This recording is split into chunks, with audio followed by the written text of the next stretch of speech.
I know, right? You see the title, then you think, this happened last year, ma. And maybe you also wonder why Nancy Pelosi cut hair until so short, yeah. No, you bodo got another big issue, you both touch it, yeah. So, would this lead us to World War III again? Here's a summary of the new growing tension between China, Taiwan, and the US. I'll simplify for you. Don't see if you don't understand my message, you idiot. So, to understand this video, you must rewatch our previous video, then you'll know how the US got.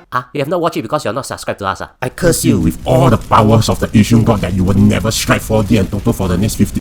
Yeah, so what happened is that Nancy Pelosi's party lost the last election, and so now the House Speaker is Kelvin MacDonald, and whether for political reasons or for sucky reason, he met the current President Chiang Kai-shek in US soil. To Beijing, it feels like the US now play bigger from Nancy Pelosi's stunt. And Kelvin MacDonald even said this. What China needs to understand is they can't dictate who a Speaker of the House can meet with, maybe with foe or friend. Moreover, he made a reference to Ukraine, which you can draw the conclusion. In case you have forgotten, tensions between the US and China got worse recently due to some balloons. So you can imagine how angry Beijing is. So what did Beijing did after the meeting? Here's a footage of what happened. It's rather graphic, so viewers is advised. Or you can just skip 10 seconds ahead.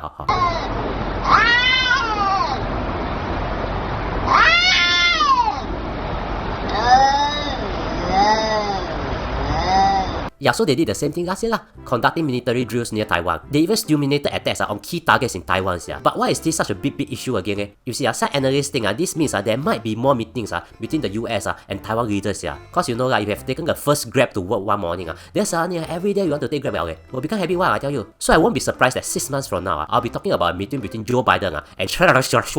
Now, if you think you feel smarter after watching this, consider subscribing and also watch this video about Nancy Pelosi. Now, if you don't feel smarter, then maybe it's because you were never smart to begin with, you bodo.